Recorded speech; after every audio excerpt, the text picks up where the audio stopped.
տարածում էր Նոր-Նորքի Սուրբ Սարգիս եկեղեցու տարածքում։ Ես տարածել եմ արդեն։ Պապայի հետ անգամ եմ տարածել, չեմ տարածում։ 100 տարի 100 ծառ ակցիայի շրջանակում Ամերիաբանկի անդամների ծառատունկին միացել էին նաև նրանց ընտանիքի անդամները։ Այսպիսով Ամերիաբանկի 100-ամյակի առիթով 100 անակնկալների շարքը շարունակվում է այս անգամ Նոր-Նորքի Սուրբ Սարգիս եկեղեցու հարակից տարածքում կազմակերպված ծառատունկով։ Հիշեցնենք, որ Ամերիաբանկի հոբելյանական անակնկալները սկսվեցին Ջո Կոկերի համերգով եւ շարունակվեցին բանկային ծառայություններում առաջարկվող նորարարություններով։ Մենք բոլորս այստեղ ենք 100 ծառերին եւս 100 տարվա կյանք նվիրելու նպատակով։ Մենք իհարկե հանրությունը արդեն տեղյակ է 100 տարի 100 անակնկալ, նույն անակնկալները նաեւ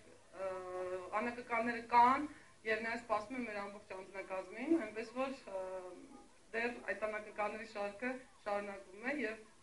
մինչեւ տարվա վերջ իհարկե շատ հետաքրքիր անակնկալներ ունենք։ Այսօրվա ծառատունկը յուրօրինակ անակնկալների շարքից է, որին մասնակցում էր նաև Ամերիաբանկի ամենահին աշխատակիցներից մեկը։ Վարդան Ղազարյանի բանկային գործունեությունը շուրջ 42 տարվա պատմություն ունի եւ Ամերիաբանկի գործունեության 100 տարին խորհրդանշող այս ակցիան նա յուրովի է մեկնաբանում։ Ծառատունկը ընդհանրապես ոչ միայն բանկերի, մարդկության համար